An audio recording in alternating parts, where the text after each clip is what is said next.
The night he chose silence. I didn't believe a vampire could feel guilt until I saw King Lucien stand still in a room full of candles and look like he didn't deserve their light. And I didn't believe a king could be lonely until I heard his laughter, because even that sounded careful, like it was borrowed. The castle of Noctem wasn't the kind you picture from old stories. It didn't feel evil. It felt tired. The stone walls held the chill of centuries, but the halls smelled faintly of cedar and warm wax because someone always kept the lamps lit, as if darkness might swallow the place if they ever stopped trying. Outside, the pine forest moved in the wind like a sea of shadows, and the moon hung low, pale and watchful. King Lucien walked those halls every night as if he was counting the hours he had left, though everyone knew he had more time than anyone else in the kingdom. He wore a black coat with silver thread at the cuffs, and his crown was simple, almost humble. People said he didn't like gold because it reminded him of chains. Yet the strange part was this. Lucien was feared, but he was also trusted. When a farmer's child went missing in the winter fog, it was Lucien who sent his fastest riders. When the village granary caught fire, it was Lucien who arrived before dawn with barrels of water and a voice that stayed calm enough to steady everyone else. He never asked for applause. He never gave speeches about sacrifice. He simply did the right thing and then disappeared back into the night before anyone could thank him properly. It should have made him loved. Instead, it made him more alone. Because kindness from a vampire king felt like a mystery people didn't know how to hold. And then there was Queen Elara. She wasn't born to darkness. She had come from the sunlit marches, a human noblewoman with bright eyes and steady hands, sent as part of a peace treaty that most people expected to fail. The court had whispered that she would be terrified, that she would faint at the sight of Lucien's pale face, that she would beg to return home. But Elara didn't shrink from him. On her first night, she stepped into the throne chamber wearing a travel-stained cloak, and instead of bowing too low or too fast, she met his gaze like she was meeting a person, not a legend. The room had been silent, every advisor waiting for her to make the wrong move. Elara simply said, "Your halls are cold. You should let the cooks make soup for the servants.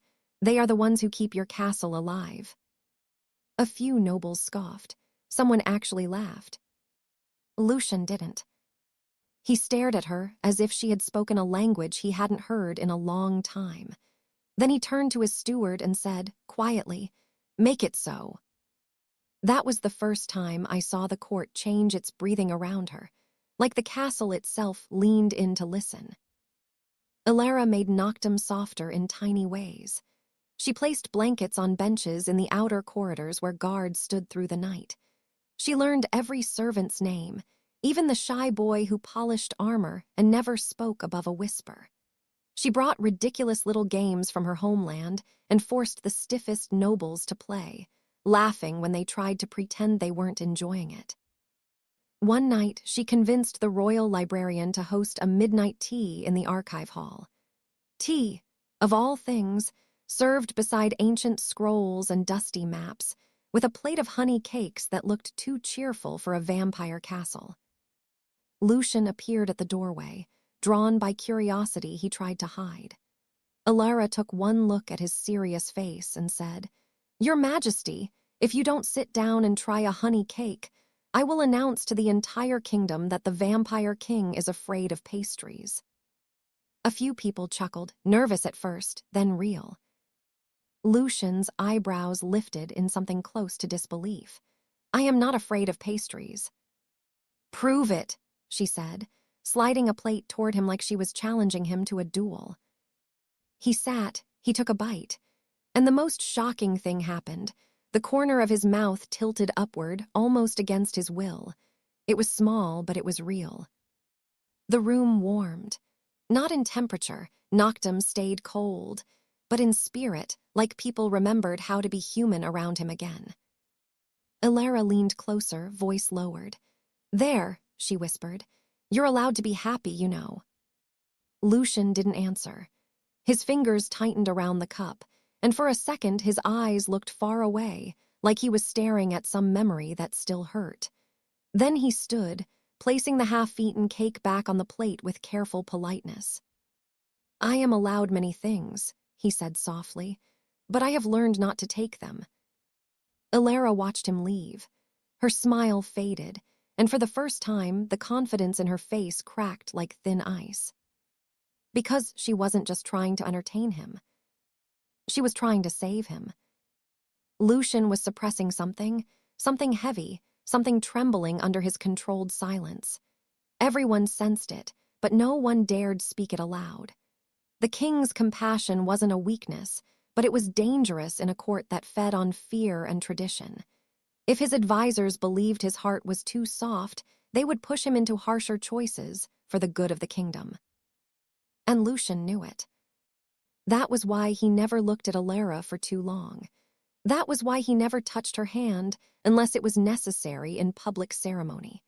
That was why he kept his voice calm even when his eyes betrayed him. He loved her, and he believed love would ruin her. The peace treaty had rules written by men who didn't know what it cost to feel something. The strictest rule was simple. The queen must never cross the eastern wing at night. The court claimed it was under repair. They claimed it was unsafe. Elara, of course, asked questions. Lucien, of course, gave careful answers. And the more gentle he was, the more curious she became, because she could tell he was protecting her from something, not controlling her. One evening, as snow began to fall in soft sheets outside the stained glass windows, Elara found Lucien alone in the winter gallery, staring at the courtyard where the servants hurried with firewood. He stood so still he looked carved from moonlight. "Elara," he said without turning, as if he had sensed her before she entered. "You should not be here. It is late." "You always say that," she replied, walking beside him. Her voice carried warmth, like a candle being shielded from wind. "And yet you're always here, alone." Lucien's jaw tightened. A king's loneliness is not a problem a queen can solve. That's the most royal way I've ever heard someone say, "Please don't get close enough to see I'm hurting." Her eyes softened. "Lucien, what are you afraid of?" He finally looked at her. In his gaze was a storm held behind glass. "I am afraid," he admitted, voice low, "that you will mistake my restraint for indifference." Elara's breath caught, just slightly. "And I'm afraid," she said, "that you will keep saving everyone else and never let anyone save you." For a long moment, only the sound of distant wind filled the space between them. Lucien's hand lifted, slowly, like the motion cost him, almost reaching for hers. The air felt charged, tender, dangerous. Then he stopped. He dropped his hand, as if it had burned him.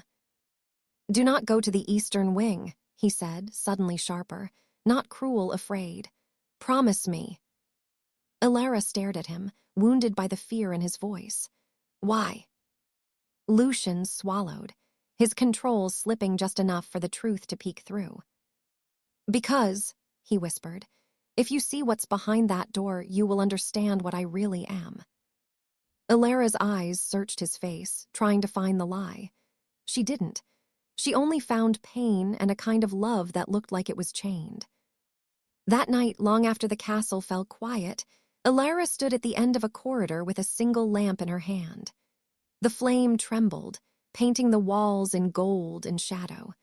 Her steps were slow, but determined, like someone walking toward an answer she wasn't sure she wanted. At the far end was the eastern wing, dark, silent, sealed with old ironwork that looked more like a warning than a lock. Elara touched the handle. It was cold enough to sting. And from the other side of the door, something moved, soft, deliberate, like a breath taken in the dark. Elara froze, lamp shaking in her grip. Because the sound that followed wasn't a growl. It was a voice, faint, human, and trembling, whispering her name. Elara. Her heart dropped into a place fear couldn't reach, because it wasn't fear she felt. It was recognition. And behind her, somewhere in the corridor, a floorboard creaked, slow and measured, like someone had been following her the entire time. Elara turned, lamp raised, and the light fell across King Lucien's face. Not angry. Not monstrous. Devastated. "Please," he said, voice breaking like he had held it together for 100 years. "Don't make me choose tonight." And the door behind Elara began to open on its own, the door that shouldn't remember. The iron door opened only a finger's width, but the cold that slipped out felt like a memory, sharp, old, and strangely familiar. Elara held her lamp higher, forcing the flame to stay steady even as her fingers shook. King Lucien stepped between her and the gap, not to block her like a tyrant, but like a man shielding someone from a truth that might cut too deep. His shoulders were tense, and his voice came out rough, as if he'd been running for miles just to get here in time. "Elara," he said, quieter now, "look at me, not the door." She did, and what she saw almost hurt more than the mystery behind the ironwork. The vampire king's eyes, so often calm and unreadable, were wet with something he refused to name.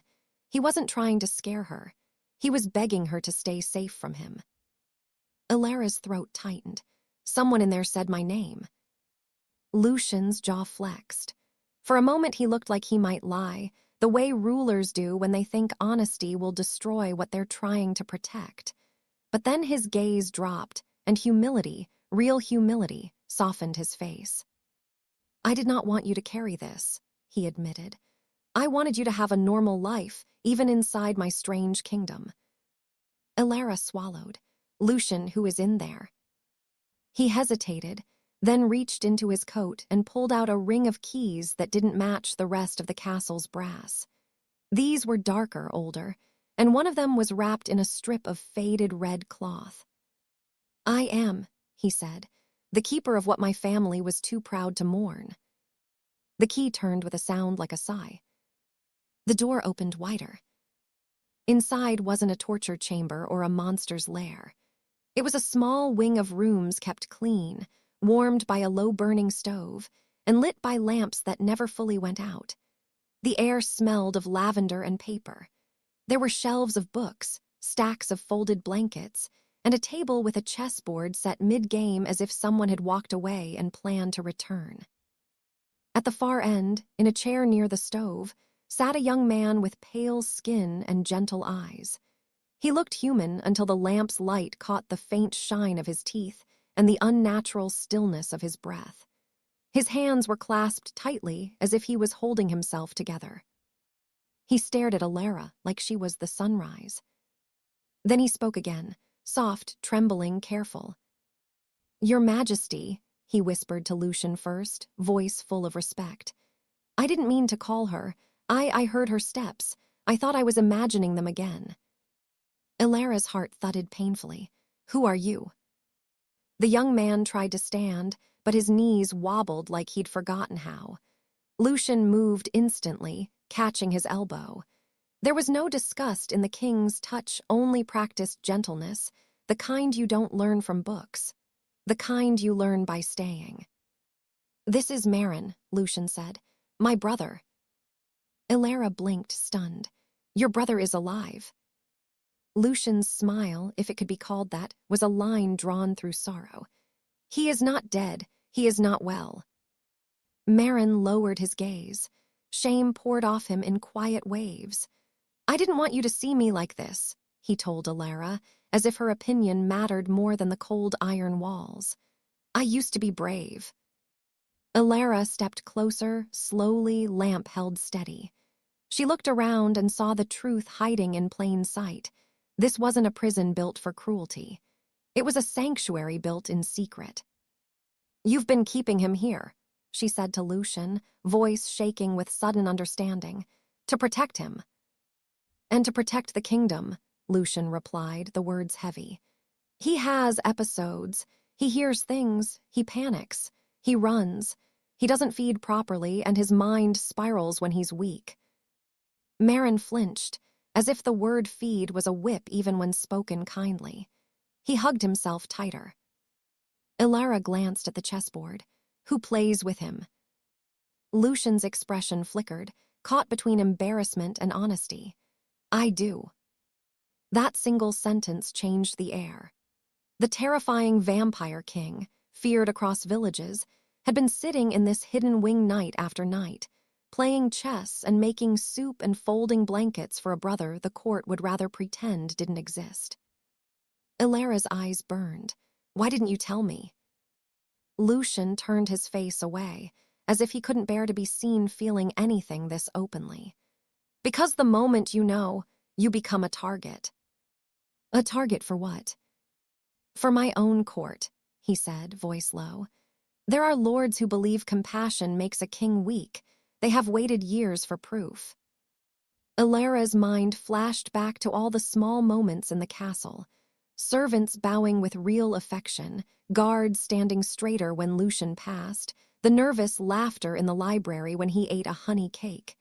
He wasn't weak. He was simply different. He led with restraint, not cruelty. And that was exactly what made him dangerous to those who wanted power without responsibility. Maren swallowed hard. She seems kind, he whispered to Lucien, like a child asking permission to hope. Is she kind? Elara's chest tightened. She stepped closer to Maren and lowered her lamp so the light wasn't harsh. I'm Elara, she said gently. And yes, I'm kind, but I'm also stubborn. Maren's lips twitched, almost a smile. I can tell. For a heartbeat, the room felt warmer. Then a loud clatter echoed from the corridor outside, metallic and sharp. Lucien's head snapped up. His senses went razor still. Elara heard it too, boots, more than one pair, moving with purpose, not servants, not sleepy guards making rounds. Lucien crossed to the door and listened, his face turning pale in a way that had nothing to do with moonlight. He looked back at Elara, and in his eyes was a helpless anger, the kind you feel when you've fought for peace and someone arrives to break it on purpose. They followed you, he murmured, not accusing her, blaming himself. Elara's stomach dropped. I didn't mean. I know, he said quickly. You came because you care. That is not a crime. In this castle, unfortunately, it can be used as one. Maren's breathing quickened, his hands trembling. No, he whispered. Not them, please, not them. Lucien crouched beside him, voice softening into something almost tender. Look at me, Maren. You're safe. You're safe because I am here. Elara watched the king's calm settle over his brother like a cloak. It wasn't magic. It was patience. Years of it. The footsteps stopped outside the door. A familiar, oily voice floated through the crack in the ironwork. Your Majesty, said Lord Varrik, one of Lucien's highest advisors, forgive the late disturbance. We noticed the queen wandering. We feared for her safety. Lucien stood slowly. Elara had never seen him so still.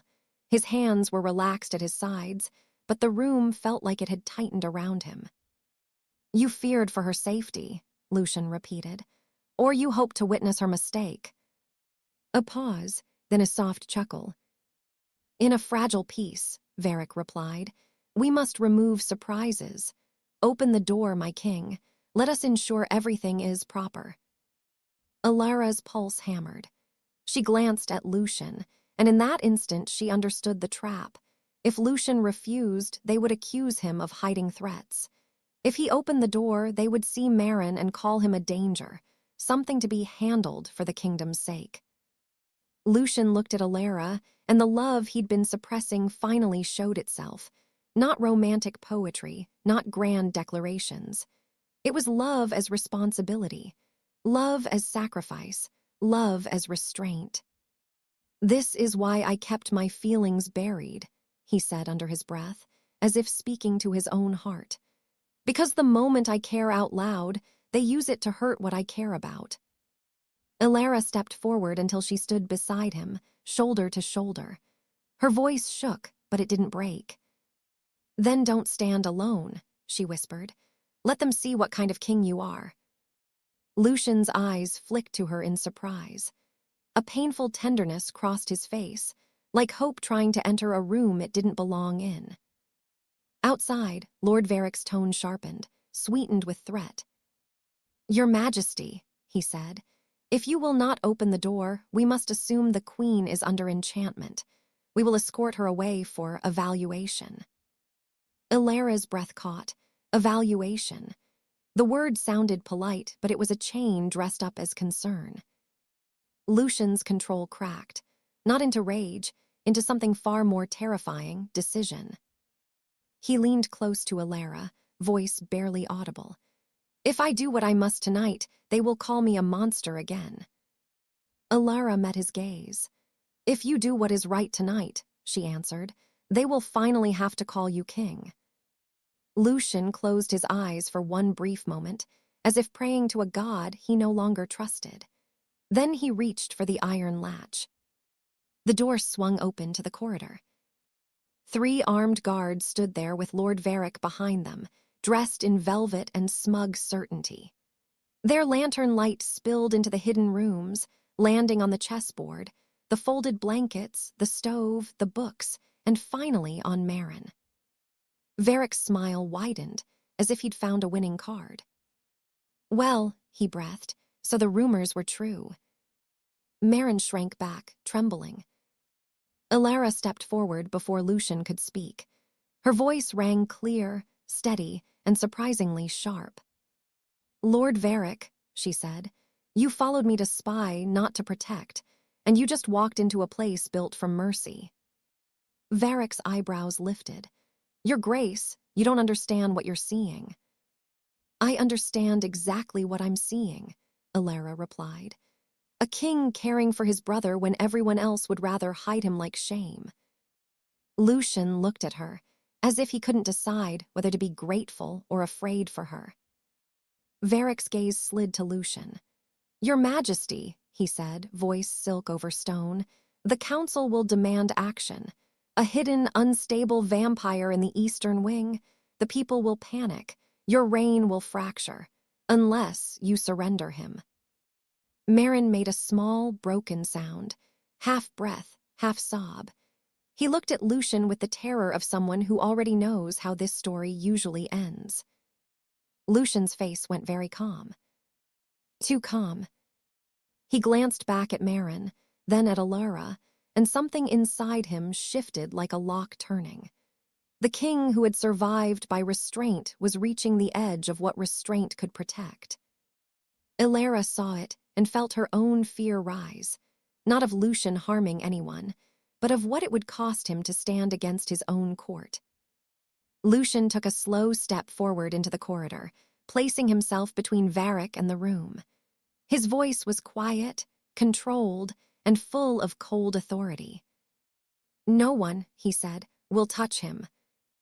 Varrik's smile thinned. "Then you choose personal weakness over public stability." Lucien's eyes flashed, not with fury, but with something older, an exhausted righteousness. "I choose," he said, "to be the kind of ruler who does not sacrifice the innocent just to appear strong." Varrik lifted a hand slightly. The guards shifted, uncertain, waiting for an order. And Elara realized, with a sudden sinking dread, that Varrik had planned this moment carefully. If Lucien resisted, it would be framed as proof that the vampire king was dangerous. If Lucien complied, it would break him in a way the kingdom would never recover from. Lucien's hand slowly moved, toward Elara. Not to hide behind her. To hold her hand. Publicly. In front of them all. The court would see it as weakness. The people would see it as scandal. But in that instant, Lucien's fingers wrapped around hers with quiet certainty, as if he was finally done pretending he felt nothing. Elara squeezed back, steadying him. Lucien turned his head slightly, voice low enough that only she could hear. "If they force this," he whispered, "I will have to reveal what I truly am capable of to protect you and him." Elara's heart pounded. Then let's make sure you don't have to, she whispered back. Let me speak. Before Lucien could answer, Lord Varrik snapped his fingers. One guard stepped forward and raised a sealed scroll. The wax stamp bore the mark of the High Council. By council authority, the guard announced. Queen Elara is to be detained for her own safety until the eastern wing is secured. Elara went cold. Lucien's grip on her hand tightened, just enough to promise one thing: he would not let them take her. But the corridor was full of watching eyes, and the wrong move would ignite the entire kingdom. Lucien stared at the council seal, then at Varrik, and something unspoken passed between them. Varrik believed he had finally cornered a compassionate king. Lucien leaned in, voice like a vow made in darkness. If they take you, he whispered to Elara, I will stop being polite. Elara opened her mouth to respond. And two guards stepped toward her at once, the king who chose the light. The guards reached for Elara with hands that tried to look professional, like this was routine, like they weren't shaking the peace of an entire kingdom. The lanterns threw their shadows up the walls, stretching them into long, nervous shapes. Lucien didn't bare teeth. He didn't roar. He didn't lunge. He did something far more unsettling to men like Lord Varrik. He stayed gentle. Lucien stepped forward, placing himself between Elara and the guards, and lifted one hand in a calm, unmistakable signal of command. His voice carried through the corridor like a bell in a storm.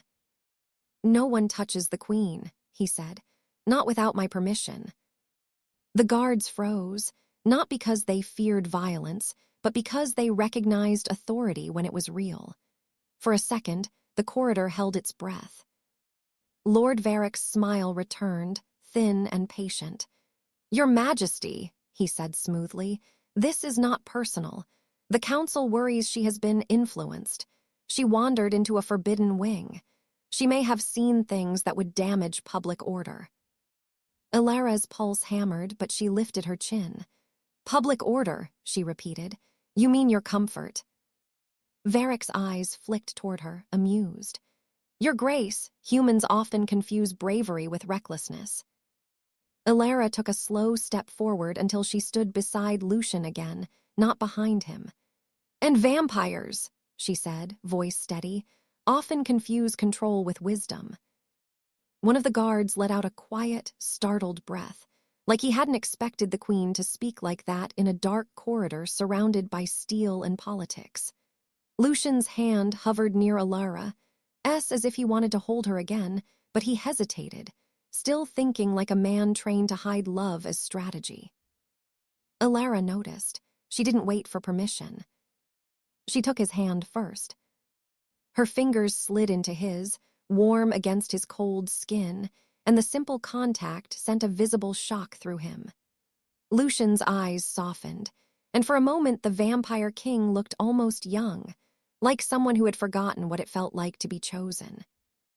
Varrick's gaze sharpened at once. Ah, he murmured, so it is true, the king is compromised. Lucien's expression didn't harden, it clarified. I am not compromised, Lucien said quietly. I am awake. Then he did something no one expected. He turned to the nearest guard, the one holding the sealed council order, and spoke with the calm respect of a ruler who still believed people could be better. You have a family, Lucien asked. The guard blinked. Yes, Your Majesty. A mother, a brother, Lucien continued. The guard swallowed, glancing at Varrik like he was unsure what game he'd been pulled into. A younger sister, sire. Lucien nodded slowly. If your sister fell ill, would you want powerful men to drag her away because she frightened them, or would you want her protected until she healed? The guard's grip loosened on the scroll. His eyes flicked toward the open eastern wing, where the warm lamplight revealed blankets, books, and a half-finished chess match. Not a dungeon, not a threat. A quiet room built from patience. Varrick's voice cut in, sharper now. This is manipulation, Your Majesty. Your brother is unstable. The council cannot allow a hidden vampire to remain inside the castle." Maren, still inside the room, rose shakily from his chair. His hands trembled, but he forced himself to stand. The fear in his eyes was real, yet he didn't run. He stepped closer to the doorway, as if he was tired of being a secret. "I am not a weapon," Maren said, voice thin but clear. "I am a person." Varrik laughed once, softly, like a man laughing at a child who doesn't understand the world. "A person," he echoed. "Of course. And yet people do dangerous things when their minds falter." Lucien turned toward Maren, and his voice became gentler than anyone in the corridor thought possible. "You don't have to do this," he told his brother. Maren shook his head, swallowing hard. "I do," he whispered. "You've been carrying me alone, you shouldn't have to." Then Maren looked directly at Elara, and something about her presence steadied him. "You spoke to me like I mattered," he said. "No one has done that in a long time." Elara's eyes filled, but she held her ground. "You do matter." The guards shifted again, uncertain. The corridor was no longer a simple power play. It had become a moment of conscience. Varrik saw it slipping. He raised his hand, decisive. "Enough! Detain the queen. Secure the wing.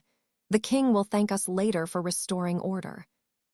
The guards hesitated, just a heartbeat too long. And that heartbeat belonged to Lucien. Lucien stepped forward, not with violence, but with a presence so commanding the air seemed to change around him. His voice wasn't loud, yet it landed like a final judgment. "If you follow that order," he said, "you will be obeying fear, not law." Varrik's eyes narrowed. "You are not above the council." Lucien nodded once.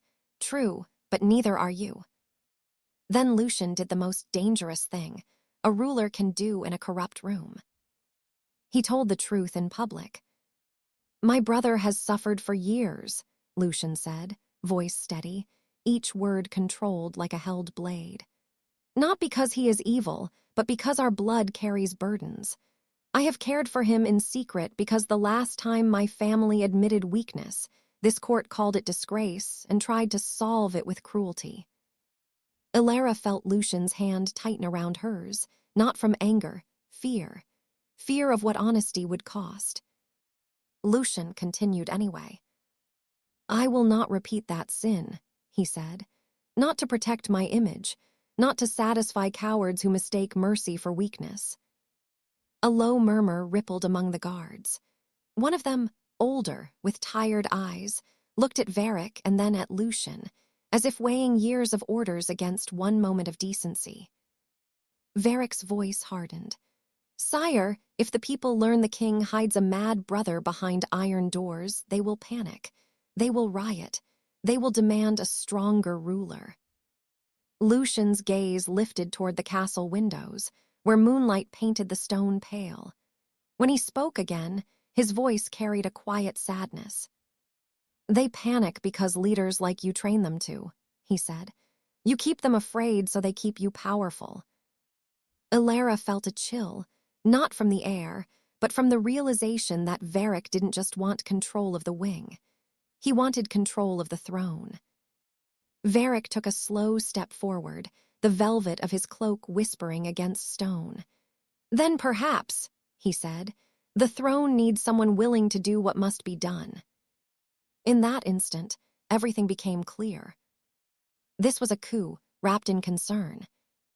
Lucien looked at the guards again. "I will not punish you for being afraid," he said, "but I will hold you accountable for what you choose next." He released Elara's hand, only so he could place his palm flat against his own chest in an ancient oath gesture.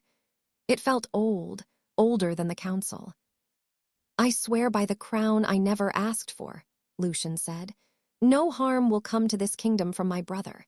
He will be cared for openly, with healers and supervision, not chains and shame." Elara understood the risk. If Lucien brought Maren into the light, he would lose the shield secrecy gave him. But he'd also take away Varrik's greatest weapon, whispers. Lucien turned to Elara, and the tenderness in his eyes was almost unbearable.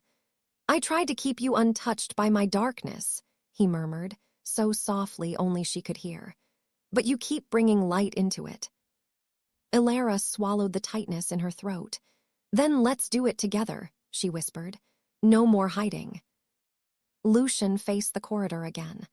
"Lord Varrik," he said calmly, "you are relieved of your duties, effective immediately." Varrik's smile vanished. "You cannot." "I can," Lucien replied, "and I just did." Varrik's eyes darted to the guards, silently ordering them to move. But the guards didn't move. The older guard stepped forward, voice rough with emotion he hadn't expected to feel tonight. "With respect, Lord Varrik," he said, "you followed the queen like a thief. The king followed his conscience." A second guard nodded, then a third. The sound of their armor shifting wasn't threatening, it was a choice being made. Varrik's face tightened with rage. "You'll regret this," he hissed, "when the people fear him again." Lucien's response was quiet, almost tired. "They feared me most when I pretended not to care." Varrik stepped back, calculating, eyes cold. "This is not finished." Lucien didn't chase him. He didn't gloat. He simply watched as Varrik retreated down the corridor, his footsteps fast now, no longer confident. The coup had failed tonight, but the threat had not disappeared. Power doesn't vanish just because it loses one battle. When the corridor finally settled into silence, Elara let out the breath she'd been holding for what felt like years. Her legs wobbled slightly, but she didn't fall. Lucien turned toward Maren. "Maren," he said gently, "I'm going to introduce you to the castle healers, not as a secret, as my brother." Maren's eyes widened, panic flaring. "They'll stare." "Yes," Lucien admitted. "Some will, but they will learn." Maren's voice broke. "And if I fail, if I panic?" Lucien stepped closer, careful and steady, and placed both hands on his brother's shoulders. "Then you panic," he said simply, "and we help you back to calm. That is what family does. That is what a kingdom should do." Elara felt tears slip down her cheeks before she could stop them. It wasn't the danger that undid her.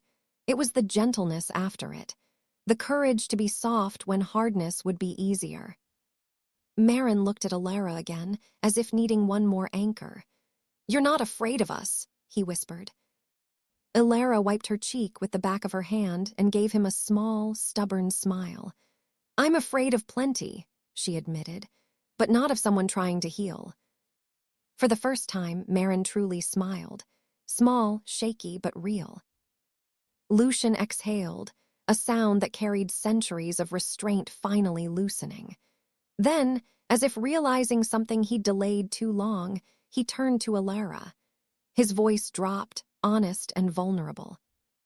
"I have been suppressing my feelings because I thought love would make you a target," he said. "But hiding it made you walk into danger alone." Elara's eyes met his. "So stop hiding." Lucien's hand lifted, slow and reverent, and he brushed his knuckles against her cheek as if he was learning permission. He didn't kiss her like a conqueror. He kissed her like a man grateful the world hadn't taken her from him, warm, careful, and sincere. The castle felt different after that. Not magically, morally, like a place where truth might finally live. Days later, Lucien kept his oath. He opened the eastern wing under guarded care, invited trusted healers, and announced to the household that Maren would be treated with dignity. Some nobles complained. Some servants quietly nodded like they had been waiting for the castle to become kinder all along. Elara started something simple, a weekly night of games in the library, tea for humans, dark berry tonic for vampires, and honey cakes for anyone brave enough to laugh in a place built on fear. Even Maren came once, sitting near the door at first. When someone made a terrible joke about chess, something about a king always needing someone to protect, Maren laughed so suddenly he startled himself. Lucien watched from across the room, eyes soft, and Elara realized the deepest change wasn't political. It was personal. The king was learning that love didn't weaken him. Love anchored him. But peace never arrives without a final test. One night, as snow melted into dripping eaves and the forest wind carried new smells, a messenger arrived, breathless, cloak torn by branches. He bowed low, shaking. "Your Majesty," the messenger said, "Lord Varrik has fled to the border keeps. He's gathering allies. He's telling the villages you plan to turn the treaty into a trap." A hush fell over the chamber. Elara looked at Lucien, fear rising again, but this time it wasn't lonely fear. It was shared, the kind you can survive. Lucien didn't flinch. He didn't rage. He didn't retreat into cold silence. He reached for Elara's hand in front of everyone and held it openly. "Then we answer with the truth," he said. "Not threats, not terror. We go ourselves, we speak to our people." A nervous advisor stammered, "Sire, it's risky. They may not listen." Lucien's eyes swept the room, calm and bright. "Then we listen first," he replied. "A kingdom doesn't heal by being ordered to feel safe. It heals when it is treated with dignity." Elara felt her chest ache with pride and fear, both braided together. "We'll go," she said. From the doorway, Maren spoke up, voice quiet but firm. "And I'll go too," he said. "Not because I'm strong, but because I'm done being hidden." Lucien looked at his brother, stunned. Then he nodded slowly, a smile breaking through like dawn. "Courage," Lucien whispered, more to himself than anyone. "Real courage." They left the next evening, not with an army marching in intimidation, but with a small, steady escort and wagons of supplies. Blankets, food, medicine, lantern oil. Elara insisted on the honey cakes too, claiming, "If we're going to face lies, we might as well bring dessert." Even Lucien gave a quiet, reluctant chuckle. As the castle gates opened and the cold road stretched ahead, Elara leaned closer to Lucien, her voice low. "Whatever happens," she said, "promise me one thing." Lucien glanced at her, tenderness returning. "Anything." "Promise me you won't go back to being a shadow," she whispered. "Don't suppress your heart again." Lucien took her hand, lifted it, and pressed his lips to her knuckles like a vow. "I promise," he said.